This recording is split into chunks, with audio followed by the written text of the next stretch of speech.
I funded her luxury life. She paid me back with cheating. I said nothing. Then in court, everyone saw who she was. I am a man. I am 35 years old. I started working at age 22. I helped build houses. I worked 80 hours each week. I am not a work lover. I wanted a better life. My dad left when I was 4. My mom and I lived in a small home. It had 1 bedroom. The heat worked only half the time. My mom made each dollar last as long as she could. At age 25, I learned many skills. I could fix pipes and wires. I could build walls. I saved money. I took classes at night. I learned about business. My friends Billy and Derek were like me. They worked with their hands. They made other people rich. They were tired of it. At age 27, we used our savings. We each had $17,000. This felt like a lot of money. We started our own building business. We fixed small things at first. We fixed water taps. We fixed holes in walls. We built decks. We did any work that paid us. Our office was my garage. We had 3 small tables. We had a coffee maker. It broke often. We ate microwaved food. We worked 16 hours each day. We worked hard. Our lives did depend on it. We had no one to help us if we failed. We had no rich parents. We were just 3 men. We had rough hands. We had big dreams. After 8 months, we got lucky. We gave a low price for a kitchen job. A lawyer named Jack hired us. Jack was very smart. He went to Harvard Law School. He was easy to talk to. He liked our work. But he said, "Your work papers are bad. If someone sues you, you will lose." I offered to fix his bathroom for free. He would help us with legal papers. He did not want his bathroom fixed. He said he would fix our papers for a good price. We became good friends. He helped us with legal things. This helped me later. After 2 years, Jack helped us make our business official. He helped protect us from being sued. He made good work papers for us. He told a property developer about us. The developer needed good builders. Then our business grew well. 5 years passed. We started with 2 men. Now we have 32 workers. We have 3 bosses. We have a real office. We make more than $1 million each year. When I grew up, I saw bad men use my mom. They lived with her. She paid for everything. When she had no more money, they left. I never forgot this. I knew when people used others for money. Then I met Susan. She was 32 years old. I met her 7 years ago. My business was small then. We met at a money-raising event. She worked for a tech company. She told people about the company. She was sure of herself. Her hair was perfect. She was very pretty. She was tall and strong. She seemed smart. She worked hard. People liked her right away. After 6 months, we lived together. We married 1 year later.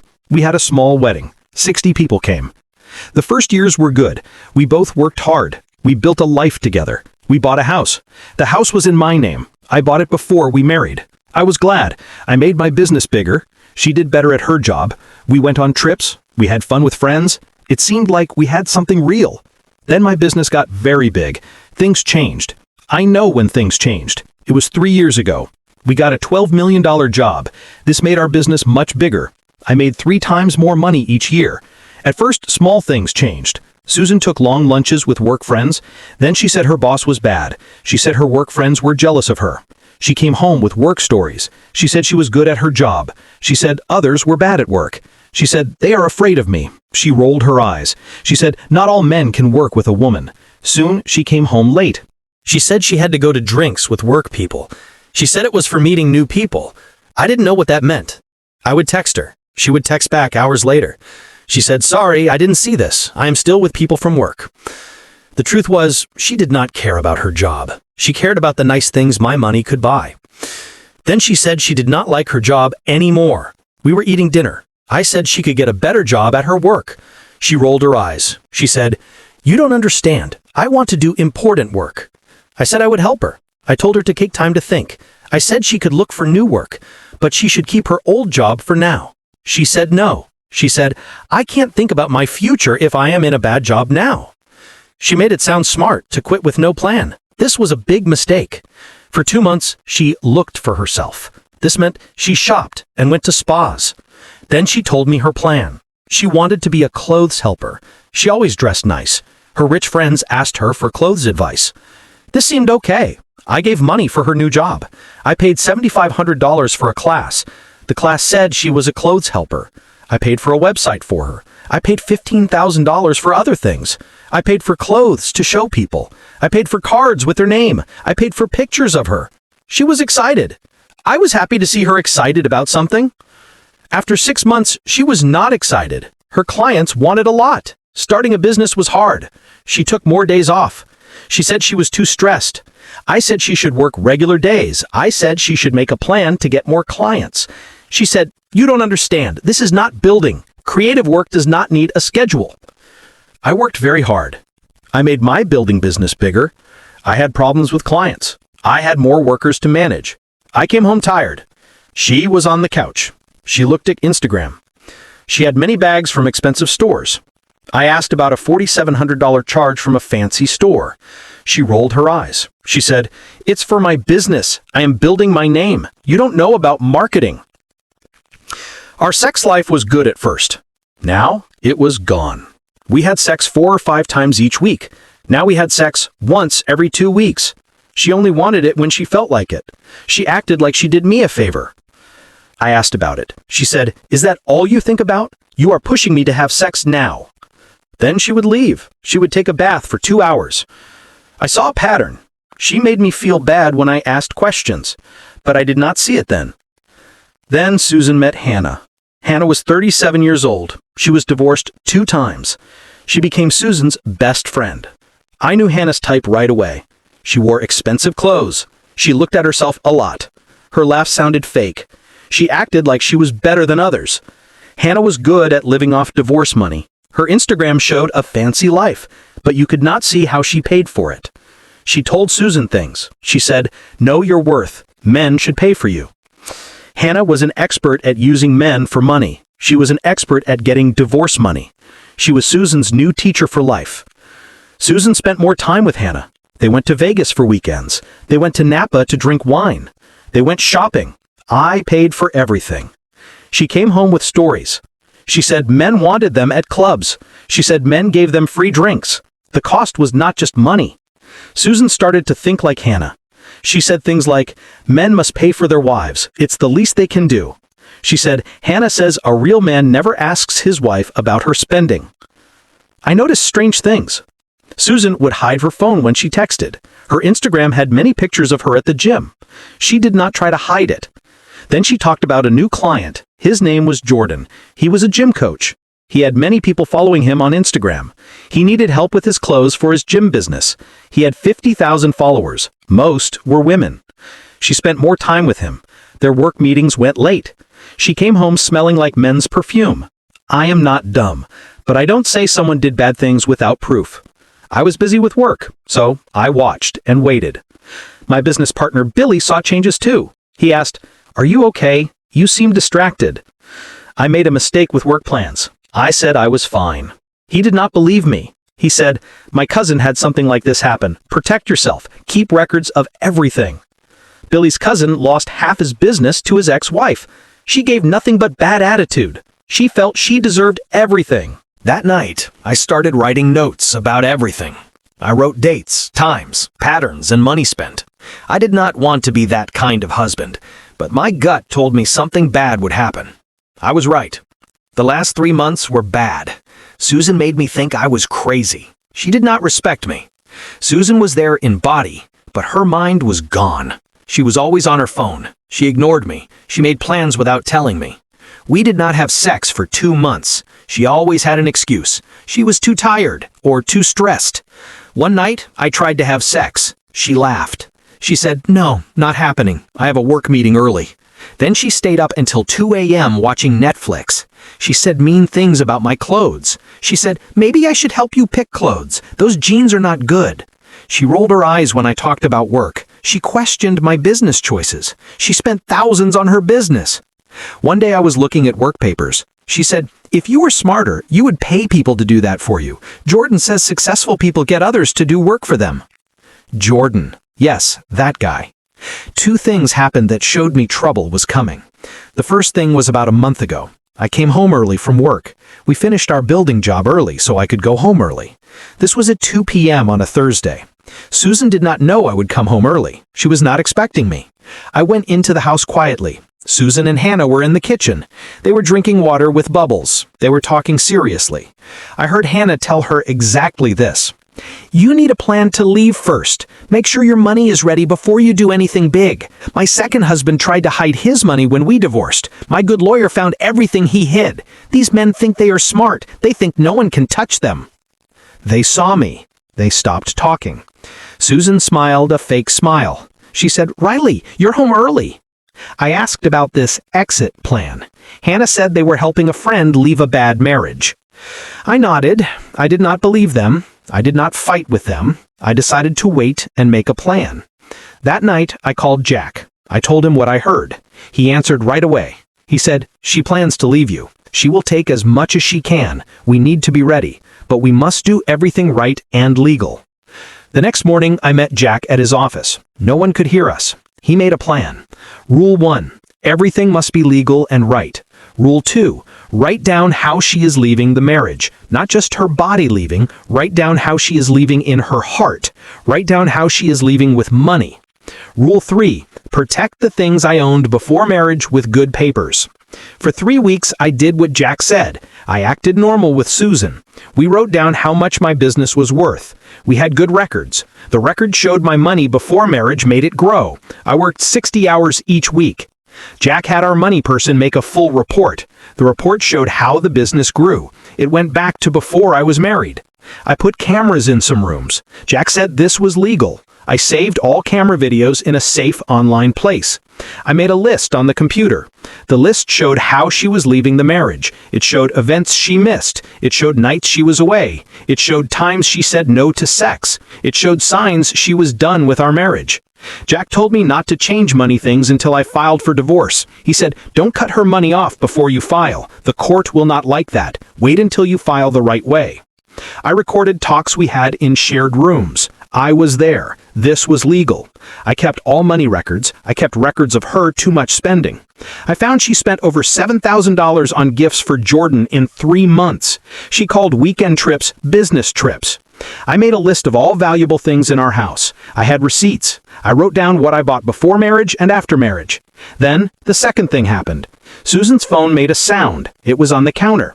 She was in the shower. I never look at her phone, but I saw the message. It said, "Jordan, I can't wait for next week when we don't have to hide anymore." I took a picture of the message with my phone. I had proof, but I still did not talk to her about it. I needed her to leave first. This would make my case much stronger. That Monday was like other days. I went to work early. Work was good. I bought good meat for dinner on the way home. Susan was distant all weekend. She texted a lot. She took calls in other rooms. I acted normal. If something was going to happen, I wanted to see her do it first. I was cooking the meat outside. She came home. She had a work lunch with Hannah. The lunch was 6 hours long, I saw on Instagram.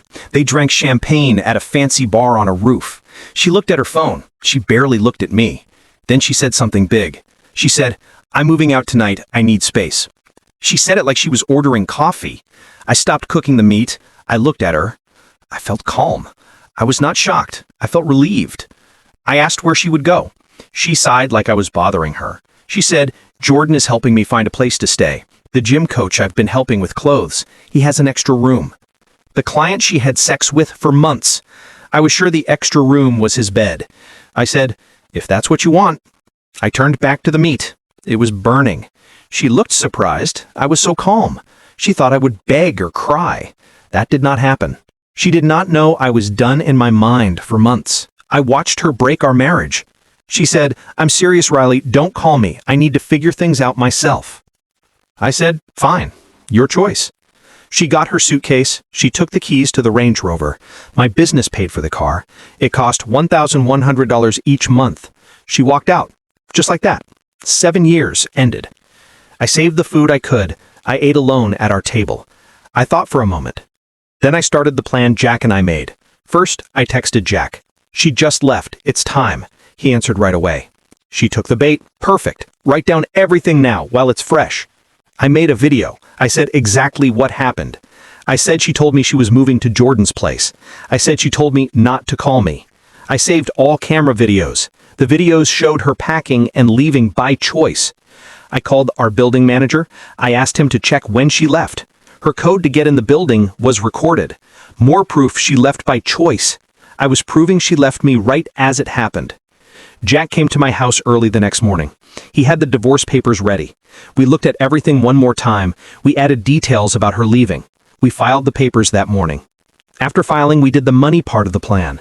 First, her extra credit card. She had spent all the money on it 3 times this year. She bought expensive clothes. She paid for dinners with people. I called the credit card company. I said, I need to cancel an extra card right away.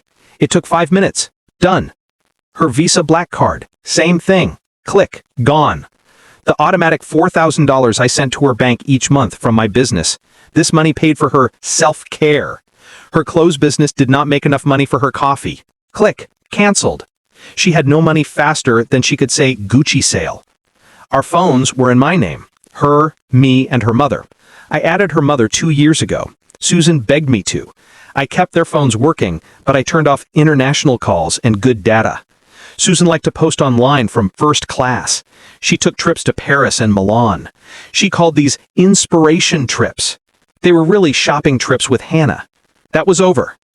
The Range Rover lease, I called my business money person. I took her off the list of people who could drive the car. I told him to start giving the car back. I spent the next 2 hours locking everything. I changed all passwords, Netflix, Hulu, Amazon, our home security system. I moved money from our joint bank account to my business account. I called my money manager. I told him to protect my investment accounts. She wanted space? Fine. I was giving her all the space she wanted. Jack and I also made a complete evidence packet. It had camera videos. The videos showed her coming home at 2 a.m. from work meetings.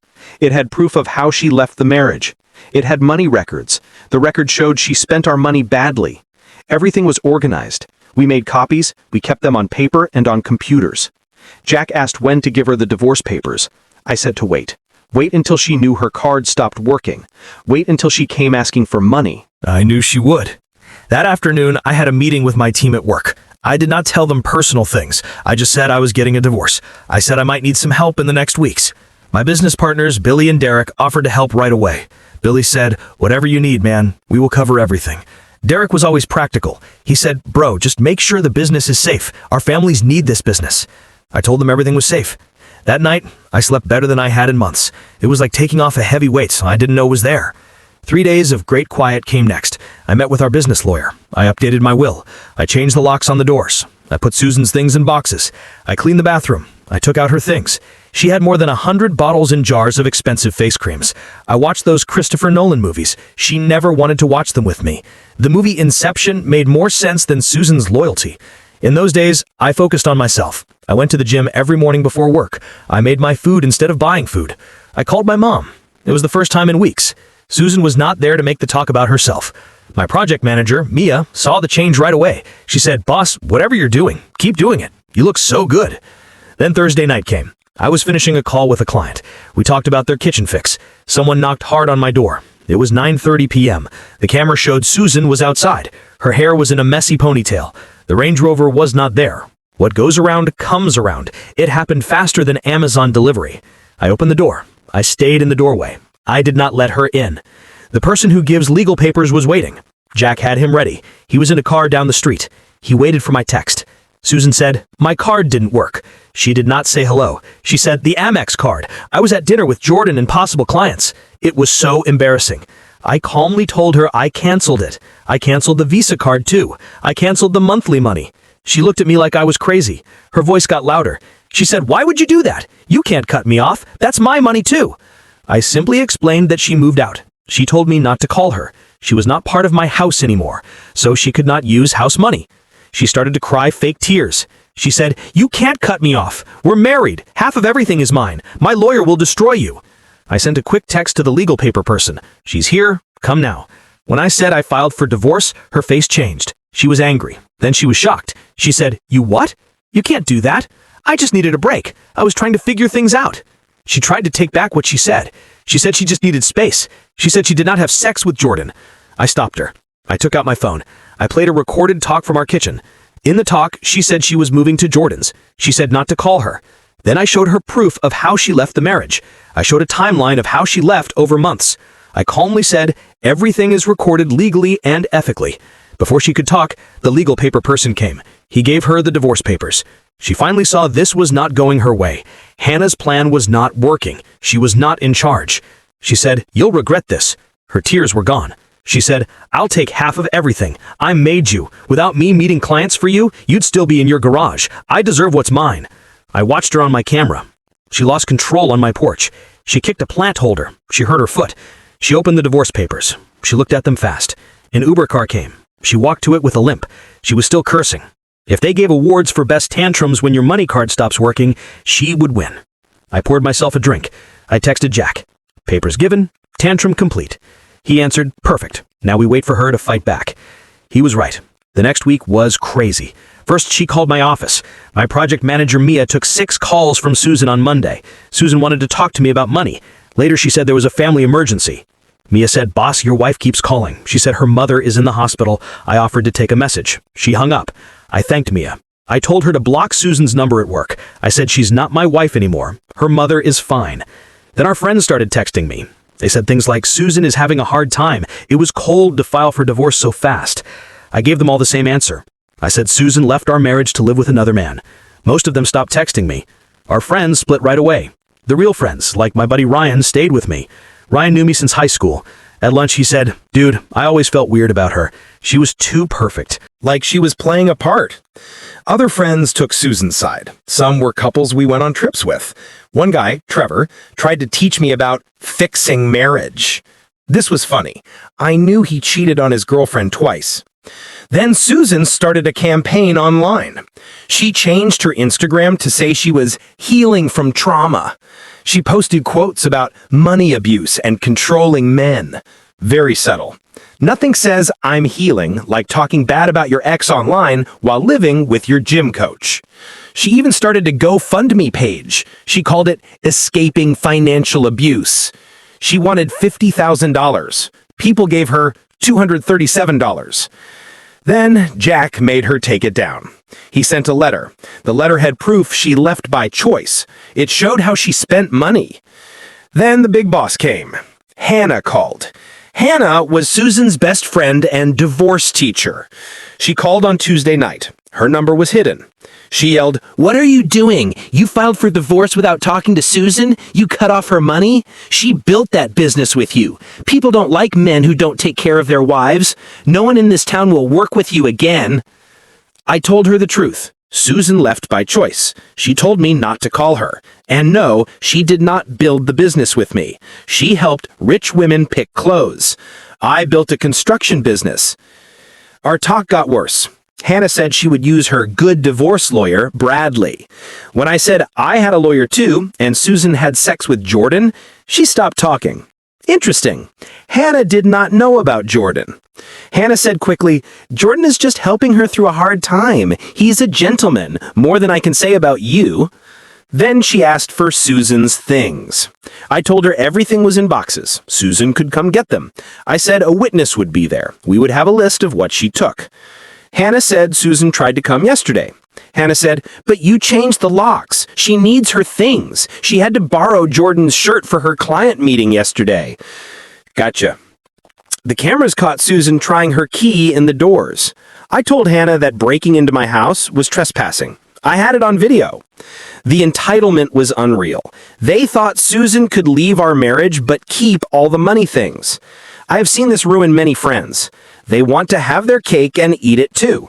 Hannah wrote the book on how to use men for money, but I already knew the short version. Not this time. A few days later, Susan tried something new. She came to one of our building sites. My boss worker, Carlos, called me right away. He said, "Boss, your wife is here. She's asking about the project money. She's talking to clients." He sounded confused. He asked, "Should I have security make her leave?" I told Carlos to keep her away from clients. I said not to make a scene. I said just tell her to leave or you will call the police for trespassing. I got there 20 minutes later. She was in her friend's car across the street. She was watching. I ignored her. I went to work. After an hour, they drove away. That night, I got a text from a number I did not know. It said, "You think you're so smart. Watch your back. I know people who can make your life hard." I sent it to Jack. He added it to our proof. Now she is making threats. She is getting desperate. Good. The next morning, I saw bad reviews of my business. They were on Google, Yelp, and Facebook. The accounts were new. They had no history. The reviews said we charged too much. They said we used bad materials. They said we were mean to female clients. Jack had them removed in 24 hours. He showed proof it was targeted harassment. We also told the police about the threats and bad reviews. The next week brought the most ridiculous try yet. Susan's mother came to my office. She was crying. She begged me to fix things with her daughter. She said, "Riley, Susan is very sad. She made one mistake. You are punishing her too much." I always liked Susan's mom, but I did not believe her act. Susan moved in with another man. She told me not to call her. That is not one mistake. That is a choice. Susan's mom seemed confused. She said, "You worked so much." She felt neglected. She did not talk about Jordan. I gently reminded her that Susan had credit cards with $50,000 to spend. I gave her $4,000 each month. She had a fancy SUV. I worked hard to give her that life. She chose to leave all that for a gym coach with a small apartment. I thought that was not confusion. That was a plan that failed. She left without saying more. I felt bad for her. She really believed Susan's story.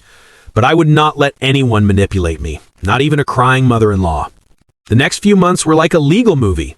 Susan asked for $2,000 on Venmo. She said it was an emergency. I said no. I wrote, "You said not to contact you." Then I got a formal letter from Bradley, Susan's lawyer. He demanded $12,000 each month for support. He wanted her to keep using the Range Rover. The letter said Susan did not cheat. It said she left because I was not there for her. It said I controlled her. Jack laughed when I sent him the letter. He said, "They are fishing. They have nothing." He wrote a response. It was legally strong, but it basically said go away. The letter offered to pay $5,000 one time. This would settle everything if she signed papers. The papers would say she could not ask for more. She could not talk about our divorce. Bradley's next letter was different. Now they wanted to talk. They wanted to solve this nicely. It's funny how "I will destroy you in court" becomes "let's be reasonable" when there is proof. During this time, I was rebuilding my life. I went to the gym 6 days a week. I talked to friends again. Susan had kept me from them. I focused on work projects I'd put off. My company got 2 big new clients. This was partly because I could focus fully for the first time in years. I also started a side project. I was fixing an old Dodge car. I bought it for cheap.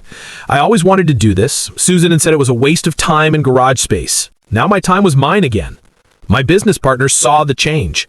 After we got a $2.5 million business project, Billy said, "Man, you're doing great lately. Divorce looks good on you." Susan finally came to get her things. Jordan came with her. He was a tall guy. He looked good in a generic fitness way, but he was clearly uncomfortable. He stood awkwardly in the entrance. Susan and Hannah looked through the boxes I had packed. To be honest, I felt bad for the guy. It was funny. Jack came as my witness. Our business lawyer sent a helper to watch. The feeling was tense. Susan tried to say my Rolex watch was hers. I stopped her right away. I said, "No, Susan, my business partners gave this to me. We got the Westbrook job. I have the card they signed." She said, "That's not true. I picked it out for you. It's basically mine. What kind of man takes gifts back from his wife?" I said, "Ex-wife, and the kind of man who has proof." During this time, Hannah talked nonstop. She commented on everything. She said, "You're keeping that art? Susan picked that out. You have no taste without her." I said, "Yes, with my credit card from an artist I introduced her to."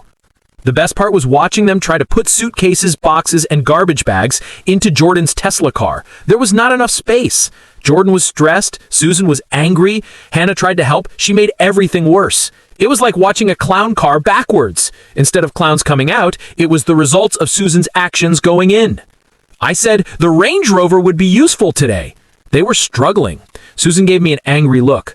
Finally, they had to call a big Uber car for the extra things. When they finally drove away, Jack turned to me. He said, "You dodged a bullet, my friend, no doubt about it." 6 months passed. The court day came. I had prepared carefully with Jack. We looked at every document. We practiced possible questions. Susan came to court. She wore conservative clothes. She tried to look like a hurt housewife. This was very different from her usual Instagram style. Her lawyer, Bradley, started with dramatic claims. He said I controlled the money. He said Susan gave up her career for my business. He demanded half the business value. He demanded the house. He demanded ongoing support money. Then Jack showed our case. It was organized, documented, and devastating. He showed Susan's social media posts. She posted these on days she claimed to work hard on my business. The posts showed her by a pool in Miami with Hannah. She called it executive time. He showed papers that proved I started the business 3 years before we met. Bank statements proved my 60-hour work weeks built the business, not her occasional client dinners. The judge did not like Bradley's dramatic show. When Susan said she built the business with me, Jack showed her work records. The records showed she worked at her PR company during those years. This proved she was not involved in my business at all. The judge finally said, "Mrs. Wilson, the court finds your claims about the business have no proof. The documents clearly show this was your husband's asset before marriage. You had very little involvement with it." The final judgment was almost what Jack predicted. Susan got a one-time payment. It was barely 5% of what she demanded. The business stayed 100% mine. The house stayed mine, no ongoing support money. The prenup paper I insisted on worked perfectly. The look on her face when the judge read the decision was, as the MasterCard commercials say, priceless. After court, I heard Jordan tell Susan they needed to talk about where they lived. It seems paying for her shopping was not in his budget. Shocking. I sold the house the next month. It had too many memories. It was too big for one person. I bought a modern apartment downtown. I could walk to my office from there. Business is great. Life is better than ever without the wait. Then 3 weeks ago, my doorbell rang late on a Tuesday night. I checked the camera. Susan was standing there alone. She looked different. No expensive clothes, no perfect makeup. She lost her entitled attitude. But only because she lost everything else, too.